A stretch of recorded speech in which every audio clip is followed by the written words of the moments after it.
Un gran hombre. Ese es el tema en esta mañana. Un gran hombre. El cine, los medios, entretenimiento, nos han mentido y nos mienten demasiado al punto que cuando uno pretende imaginar qué es un gran hombre, a veces nos vienen a la mente la idea de superpoderes. Nos puede venir a la idea de una superinteligencia, como de un superespía capaz de resolver cualquier asunto así en un momento. Nos puede venir también a la idea de esos hombres irrompibles como Bruce Willis, Duro de Matar, en las películas esas, y uno crece con todas esas fantasías de lo que es un gran hombre. Pero lejos está eso de la realidad. ¿Qué es un gran hombre? Y no quiero que las hermanas se queden en alguna manera desconsideradas en el tema. Justamente menciono hombres porque es el Día del Padre aquí en Uruguay y usamos esa referencia, pero es aplicable a los dos géneros, sea un gran hombre o una gran mujer, ¿no? ¿Qué es eso? ¿Qué es eso para ti? Si tú tienes que pensar, aquel o aquello es un gran hombre o aquel o ella es una gran mujer, ¿qué características subrayas en esa vida? ¿Se han puesto a pensarlo alguna vez? Hay algunos que en el Día de la Madre, por ejemplo, agarran Proverbios 31 y dicen, mujer es esto, Proverbios 31, y recitan un montón de cosas preciosas y grandísimas, pero no hay mayor mentira y engaño que eso. O sea, no todas las madres cumplen eso, ¿o sí? Tampoco nos vamos a engañar a nosotros mismos y decir, bueno, un gran hombre o un gran padre es esto, aquello y lo otro, cuando sabemos que las realidades son muy ajenas a esas cosas, porque no encontramos esos actos heroicos o allá elevados en todas las personas. Tú y yo podemos ser un gran hombre, una gran mujer, pero ¿qué debemos cumplir? Estamos en el estudio de Juan capítulo 10.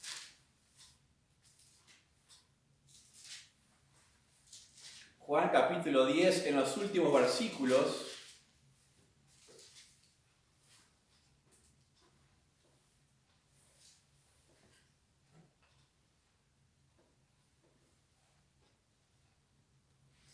Juan 10, versículos 40 al 42. Venimos después de aquella escena en la cual Jesús habló de lo que era el buen pastor.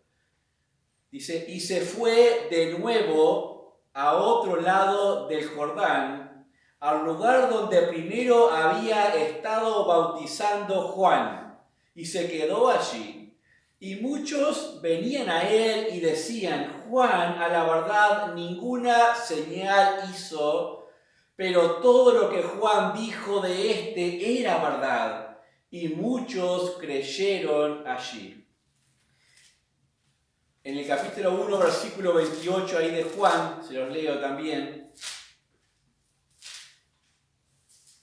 dice, y estas cosas sucedieron en Betábara, al otro lado del Jordán, donde Juan estaba bautizando. Cuando la Biblia allí en Juan 10 dice que se fue al otro lado del Jordán, se fue a ese lugar de Betábara, donde Juan había estado bautizando.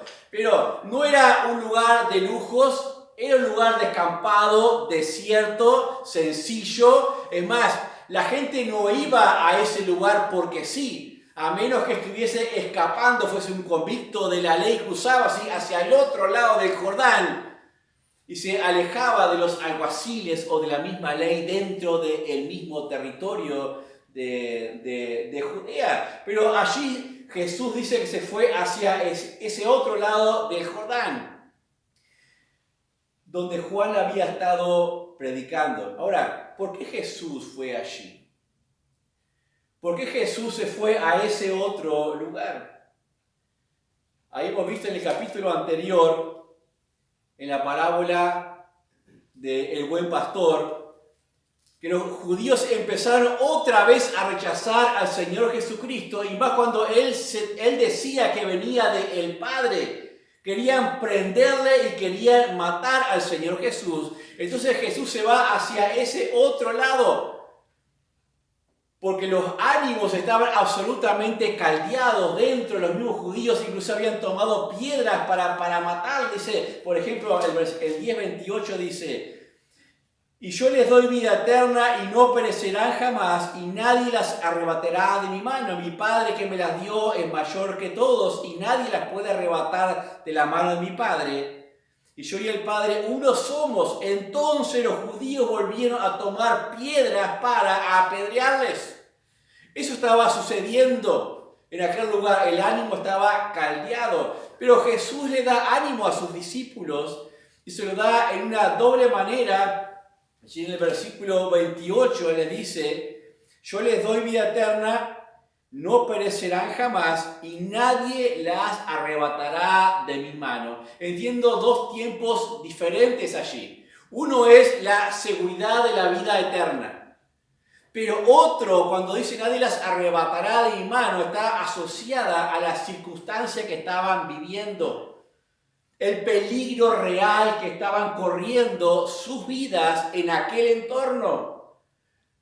Y dice: yo puedo guardar, no solamente para la eternidad, puedo guardar sus vidas aquí. Pero si esto todavía no fuese poco, dice: la mano de mi Padre es mayor todavía. Así que pueden estar tranquilos.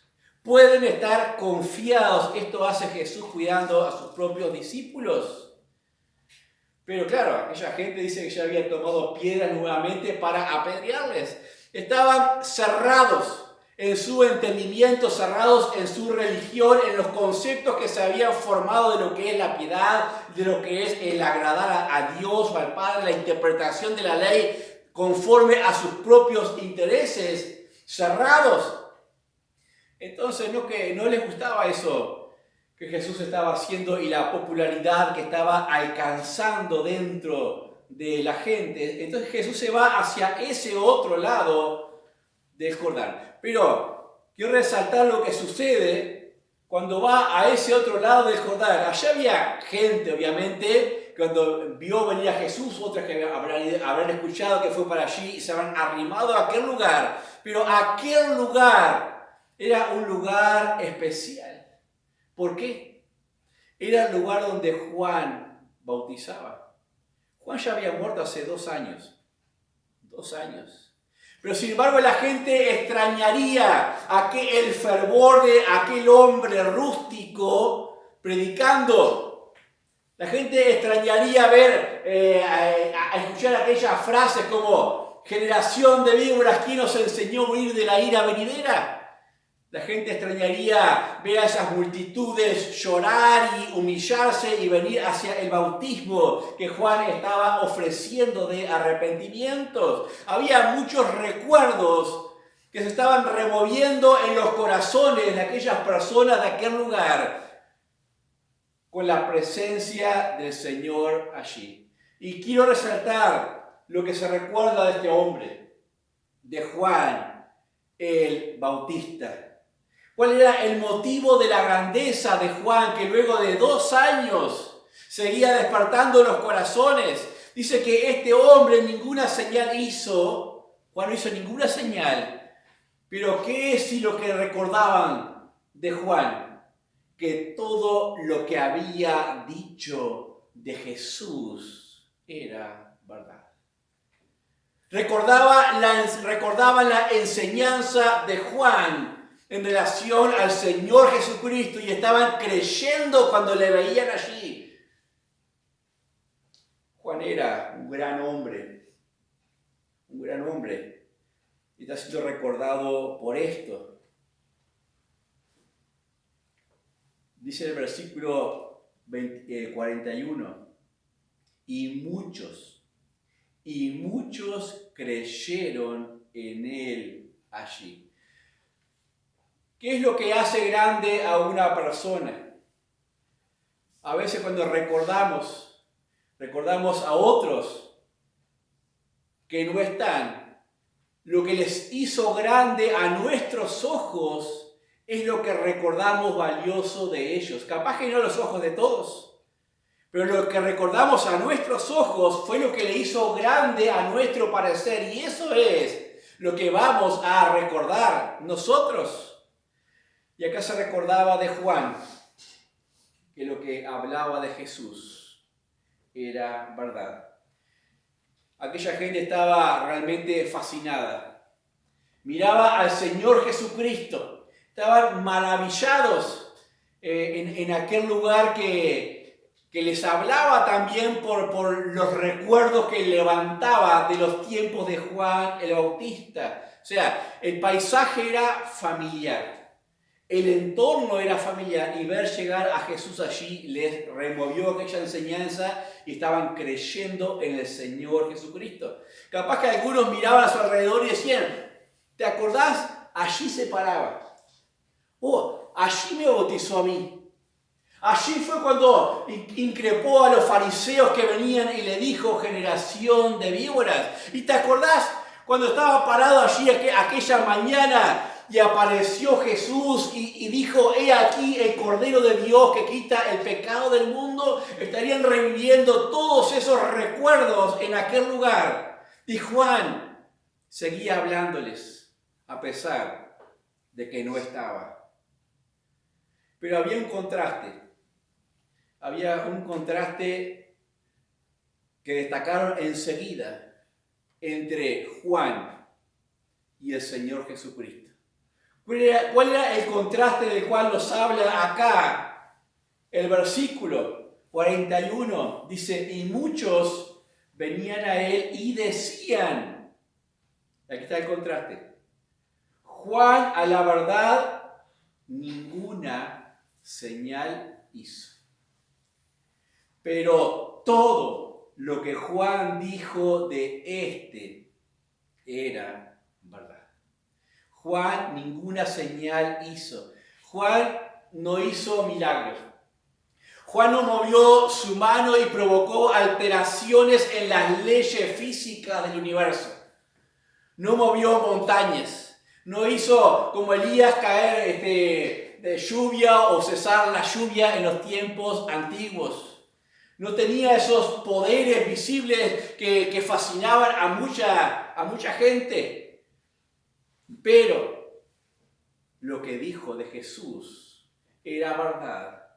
Y lo que produjo esto que Juan hacía era que muchos creyesen en el Señor Jesucristo. ¿Qué necesitó Juan para ser un gran hombre? ¿Qué necesitó?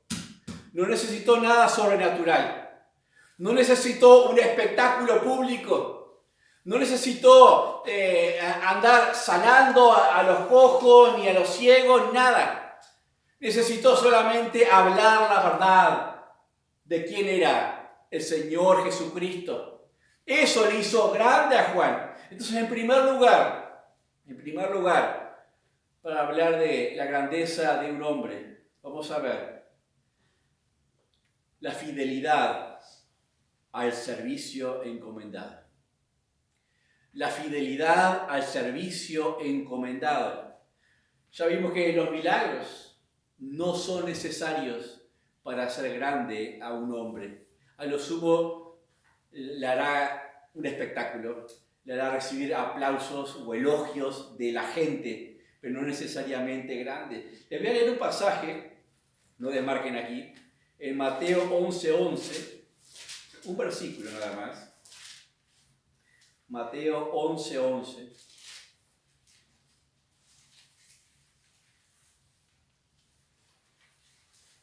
Dice, de cierto os digo, entre los que nacen de mujer no se ha levantado otro mayor que Juan el Bautista, pero el más pequeño en el reino de los cielos mayor es que él. ¿Escucharon eso que dice el Señor Jesús? Entre los que nacen de mujer no se ha levantado otro mayor que Juan el Bautista. Juan era un gran hombre. Y yo pensaba en este pasaje y puedo recordar las historias del Antiguo Testamento. Mencionamos a Elías, mencionamos, yo qué sé, un Gedeón, Sansón, Moisés, Josué, Noé, Abraham. No sé, el personaje que ustedes prefieran elogiar por un hecho grandioso, lo que quieran. Acá en la Biblia dice, Jesús dice que no se levantó ninguno nacido de mujer mayor que Juan el Bautista. La verdad es que si uno tuviese que escoger dentro de todos los personajes de la Biblia y decir, bueno, ¿cuál me parece de los más grandes en la Biblia? ¿Ustedes hubieran escogido a Juan el Bautista? Díganme la verdad. No dividió el mar. No hizo caer plagas o detenerse la lluvia. No hizo flotar un hacha. O sea, no hubiéramos pensado tal vez en Juan el Bautista. ¿Por qué? Porque lo que nos hace grande no es la opinión de los hombres, sino es lo que Dios está mirando en nosotros. ¿Y qué estaba viendo en Juan el Bautista, el Señor Jesucristo, para decir que este hombre era grande? Era la fidelidad al servicio encomendado, la fidelidad a lo que él tenía que hacer. Tenía una posición única en su ministerio, y fue fiel a la tarea. Fue el precursor del Mesías. Fue el encargado de preparar el camino del Señor. El que tenía que darle la bienvenida al inicio de su ministerio. Decir, es Él, es el Cordero de Dios que quita el pecado del mundo. Lo que hizo grande a Juan el Bautista es ser un heraldo del Señor. Un heraldo fiel a la proclamación de la verdad, de la palabra de Dios. Ahora, lo que nos puede confundir un poquito es porque al final de Mateo 11:11 dice que el más pequeño en el reino de los cielos es mayor que Juan el Bautista, si él es el mayor de todos los nacidos de mujer. ¿Cómo entendemos eso? Porque de los pequeños son los nacidos del Espíritu, o sea, estamos hablando ya de los que han nacido de nuevo. Juan no tuvo la oportunidad de ver la muerte del Señor Jesús. No tuvo la oportunidad de ser un testigo presencial del poder de la resurrección del Señor Jesucristo. No vio la plenitud de la obra de Él. Solamente fue el precursor en esa primera etapa, el anunciador y nada más. Nosotros en Cristo conocemos el poder de la resurrección. Conocemos los misterios de la gracia de Dios. Hemos sido alcanzados por ella y somos salvos. Entonces tenemos, sí, un gran privilegio que Juan no llegó a tener. Pero Juan fue fiel al servicio que le fue encomendado. Por eso fue grande. La grandeza entonces consiste en hacer la obra que Dios quiere que hagas. Lo que Dios te esté llamando a hacerlo con fidelidad, con devoción. Eso es lo que realmente nos hace grandes y no nos va a pedir a todos lo mismo. A todos nos va a pedir cosas diferentes. Y no es porque a uno le pide algo más grande, a otro más chico. Lo que Dios nos pida es realmente tan importante como lo que le pida a cualquier otro. No importa lo que los ojos humanos vean o categoricen como importante o no importante. Así me pida algo que me parezca a los ojos de los demás chiquito, Dios. Hacer eso chiquito con fidelidad es lo que te hace grande. Eso te hace grande a los ojos de Dios. Amar el propósito que Él tiene para tu vida, sea en tu hogar, en tu iglesia, en la comunidad, en donde sea. Ama el propósito de Dios para tu vida y hazlo con la mayor devoción. Dice, lo que Juan dijo de Jesús era verdad. Juan nunca pensó cuando hacía estas cosas en el éxito. Juan no pensó en la ovación de las multitudes. Juan no pensó en los aplausos, ni en llenarle el ojo a nadie. Por el contrario, por hacer las cosas con fidelidad, después fue preso y decapitado. Cuando le preguntaron a él, ¿tú eres el Cristo? ¿Quién eres tú? Él pudo haberse sacado el cartel y decir, yo soy el último profeta, yo soy el importante. ¿Qué fue lo que dijo Juan el Bautista? Yo soy una voz que clama en el desierto. Yo soy una voz que clama en el desierto. No le importó el aplauso en ninguna manera. Era un heraldo dispuesto a levantar la verdad del Señor Jesucristo sin importar ninguna consecuencia, sin detenerse incluso en las comodidades temporales del cuerpo, de la vestimenta, de la comida especial, del abrigo cómodo, sin detenerse en ninguna de esas cosas. Juan el Bautista fue un heraldo fiel. Esa era la ambición de su vida. Esa era la ambición que tenía él. Muy diferente tal vez a nosotros. Nosotros decimos, nos gusta decir que queremos ser fieles a Dios, a servicio, a su palabra, a todas las cosas, pero nuestro corazón está cargado de un montón de otras ambiciones, de posesiones, incluso posiciones. Así es el corazón de casi todos hoy día. Y de eso se ha encargado el diablo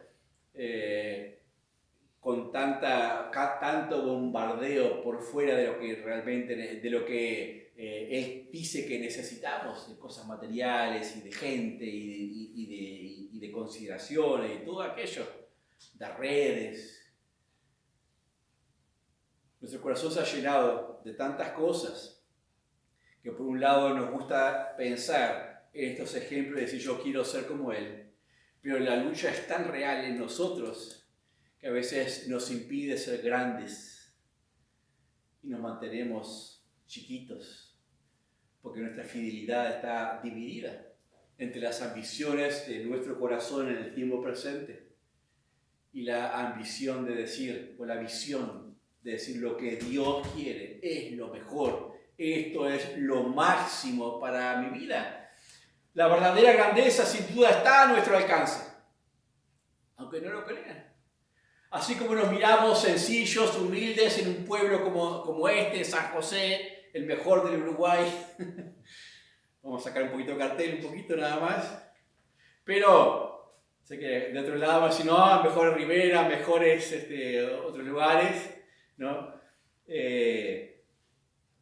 Pero hay algo que realmente nos va a hacer grandes a todos por igual. Hemos a veces decidido, bueno, voy a esperar esa gran oportunidad, ese llamado especial de Dios en el cual me lleva a hacer algo fantástico, algo que realmente ayude a un montón de gente. Y a veces nos quedamos toda la vida esperando esa gran oportunidad de decir, voy a hacer, cuando me venga esa oportunidad lo voy a hacer y voy a ser grande. Y eso es capaz que nunca llega. Capaz que nunca llega. No procuren hacer esas cosas o esperar esas oportunidades grandes, sino presten atención a los pequeños actos de la vida. En los pequeños actos de la vida tenemos grandes oportunidades de fidelidad. Esos pequeños actos de la vida es lo que tenemos que buscar porque siempre están disponibles. Nadie puede decir, yo no tenía una oportunidad de servir a Dios, porque cada día tenemos oportunidades de servir a nuestro Dios. Tal vez no hemos tenido la oportunidad de servirle de una forma que todos nos vean. Pero eso no es lo que Juan buscaba y eso no es lo que nos hace grandes. Tenemos que tener esa impronta de decir, aún aquello chiquito lo voy a hacer para la gloria de Dios. Ahora, ¿cómo identificar esas cositas? ¿Cómo identificar esas cositas no tanto afuera, sino aún en el círculo de los cristianos? ¿Cómo saber si esto es lo que yo tengo que hacer, si esto es lo importante, si aquello no es lo importante? Cuando hacemos algo o consideramos que hay que hacer algo y eso va en contra o contra el amor a los hermanos, a la edificación del conjunto, la unidad, eso no puede estar siendo para la gloria de Dios. Entonces, ese no es el camino. Eso no es lo que tengo que hacer. A veces el deber puede implicar escarnio. A veces el hacer lo que tenemos que hacer puede implicar los dedos señalándote, acusándote. A veces hacer lo que Dios quiere puede implicar dar un paso y amar a nuestros enemigos. Amar a aquellos que nos están aborreciendo. No sé por dónde puede venir para tu vida lo que Dios quiere que hagas. A veces solamente ser nosotros una pequeña fuente que solamente llegue a alimentar una sola vida. Pero si eso es lo que Dios quiere que hagas, es hacerlo eso con fidelidad, es lo que te hace grande. Lo que te hace grande. En segundo lugar, el tema. ¿Cuál es el tema de nuestra vida? Acá decían de Juan. ¿Cuál era el tema de la vida de Juan? Después de 2 años muerto, la gente recordaba, dice, pero todo lo que Juan dijo de era verdad. ¿Cuál era el tema de la vida de Juan el Bautista? Era el Señor Jesucristo. Cristo era el tema central en sus movimientos, en su boca, en sus acciones, en todas las cosas. Hoy no. Hoy hay quienes dicen que hacen milagros y todas esas cosas, y a la gente le gusta eso.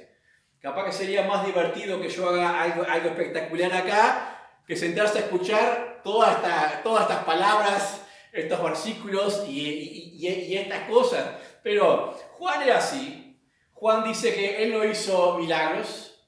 Ningún milagro hizo él.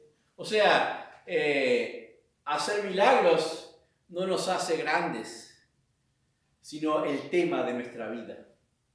Porque no solamente las palabras que Juan decía eran la verdad, sino una vida acompañada de abnegación absoluta, de rendición a lo que tenía que hacer. Eso era el tema más importante de él.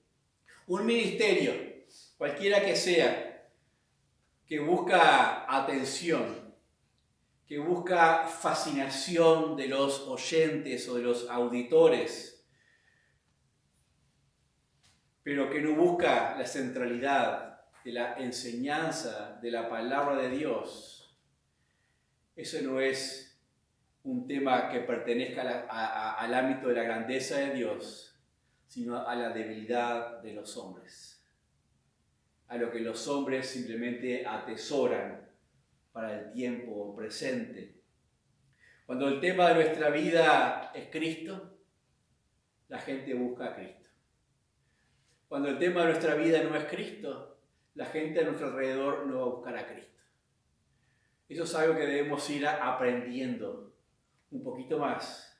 En un mundo de especulación, de incertidumbres a nivel personal, a nivel país, a nivel mundial, por la guerra, por el petróleo, por esto y por aquello y por lo otro, y algunos comiéndose las uñas pensando quién va a ganar el mundial, quién va a llevarse el balón de oro. O sea, incertidumbre por donde quieran buscarla. En un mundo así, una vida como la tuya o la mía, en plena convicción y certeza de la fe, de lo que es y quién es el Señor Jesucristo y lo que hace, lo que es la salvación, lo que es el nuevo nacimiento, una vida que realmente esté impregnada de esta convicción y certeza, es realmente lo que el hombre necesita de referencia. Ese es el testimonio que necesitamos dar.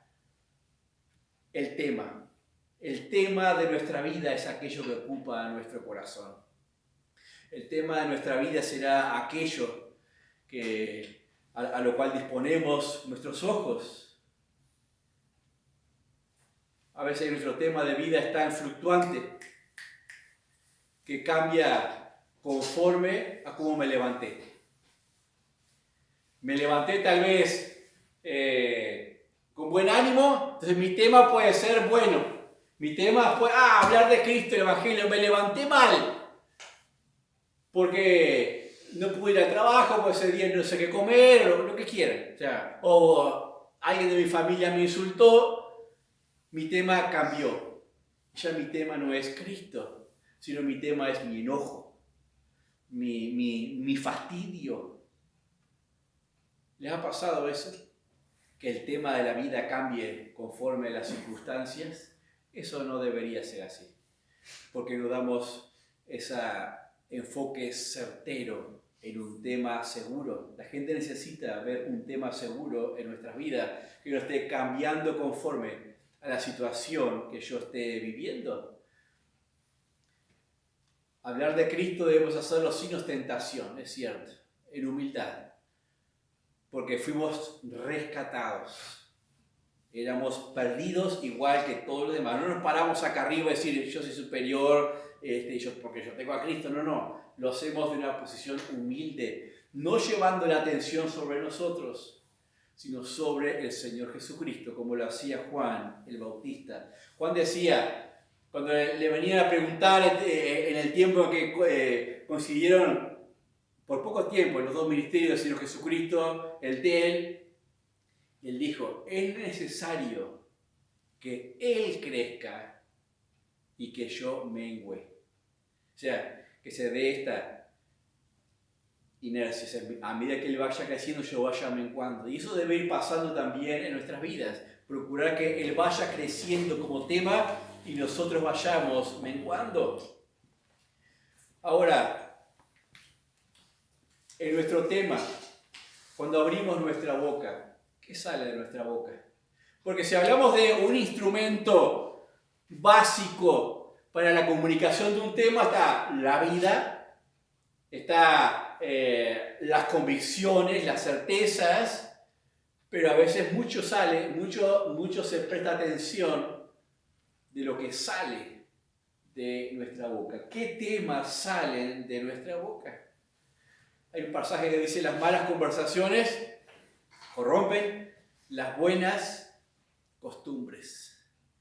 Es interesante que el mayor enemigo a veces del mismo pueblo de Dios, de la misma iglesia del Señor Jesucristo, del mismo ministerio del Evangelio, es lo que sale de las bocas de los mismos cristianos, de los mismos creyentes.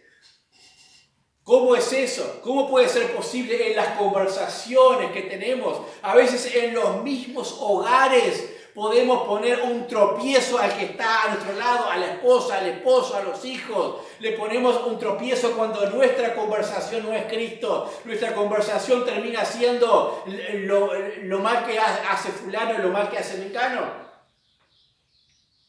Si nuestra conversación es esa, entonces nuestro tema no es Cristo, sino yo y lo que me gusta a mí. Y eso llega a ser un tropiezo en muchas ocasiones para los que tenemos a nuestro lado. Y en último lugar, para terminar, les menciono nada más. Tercer lugar, testimonio post-morte. ¿Qué es eso? Juan el Bautista hacía 2 años que había muerto y seguía hablando. No literalmente, ¿no? Seguía hablando en la memoria a aquella población de aquel lugar, a aquella gente que le había escuchado 2 años después. Todas aquellas cosas se refrescaron con la presencia del Señor en el lugar donde Juan tenía su ministerio. Juan no procuró un monumento. Juan no procuró dejar una herencia de oro y de plata para sus seguidores ni de todo lo demás, pero sí procuró dejar un testimonio de predicación fiel, un testimonio de que lo que salía de su boca, su tema era la verdad y era el Señor Jesucristo, un hombre grande no en edad ni estatura, sino grande delante de los ojos de Dios. y será grande delante de los hombres también aquel quien deje un testimonio real de la verdad de la palabra de Dios, al punto de que solamente la memoria de su enseñanza pueda llevar a otros al conocimiento del Señor Jesucristo. Al conocimiento del Señor Jesucristo. Un hombre, un gran hombre, una gran mujer, será aquel o aquella que sigue hablando en la memoria aún luego de su muerte. ¿Quiere ser un gran hombre? ¿Quiere ser una gran mujer? Juan el Bautista dice acá, fue un gran hombre, pero no hizo milagros. No hizo milagros, no hizo esas cosas fantásticas, ni siquiera tenía un esplendor glamuroso para presentarse delante de la gente. Vestía de piel, comía langostas. O sea, sufría el frío, sufría el calor, todas estas cosas. No era brillante, no escribió libros, no descubrió el teorema de la relatividad. No hizo esas grandes cosas, pero todo lo que habló de Jesús era la verdad. Todo lo que habló de Jesús era la verdad. Eso es un lindo epitafio. Me gustaría que se pudiera decir esto en mi epitafio el día que yo ya no esté entre ustedes. Que diga, Miguel sería cualquier cosa, pero nunca comprometió la verdad, aunque se quedara solo. Lo más importante era la verdad. Y esto no se conjuga, no se compromete con ninguna otra cosa. No un entierro acompañado de cañones. No un día festivo en su nombre. Sino el gozo de que en la memoria de Juan se había predicado a Cristo. Y la gente después de su muerte todavía recordaba esas enseñanzas y veía a Jesús. Y muchos creyeron en Él allí porque habló la verdad. ¿Quieres ser un gran hombre? ¿Quieres ser una gran mujer de Dios? No importa la edad. Sé fiel a la obra que Él te está encomendando a ti. Procura que el tema de tu vida sea Cristo, al punto de que el testimonio post-muerte todavía siga hablando del Señor Jesucristo. Vamos a orar. Padre, damos gracias en esta hora por tu palabra, damos gracias, oh Dios, por este testimonio precioso de tu siervo, de Juan el Bautista. Padre, permítenos en alguna manera tomar ejemplo, Señor, y cuidar nuestros labios, cuidar aquellas cosas que salen de nuestra boca, que solamente tu verdad aflore de allí. Padre, que los deseos, las ambiciones de nuestro corazón sean rendidas a tu servicio, Padre. Padre, guarda a los hermanos aquí presentes, a sus familias, oh Dios. Padre, permíteles tener el sustento diario para la vida, en tu protección preciosa, pero también el sustento para el alma, Dios, en la cual puedan encontrar ese gozo y esa paz que el mundo no puede ofrecer, Padre. Guárdales, oh Dios, a esta manada. Guarda a aquellos que no han podido llegar en esta hora, Señor, ten misericordia de sus vidas, en sus necesidades, oh Dios, y permíteles aún regocijarse donde quiera que se encuentren a través de tu palabra en tiempos de oración y devoción, oh Dios. Padre, sé exaltado en medio de la congregación, sé exaltado en nuestras vidas. Te lo pido en el nombre del Señor Jesús. Amén.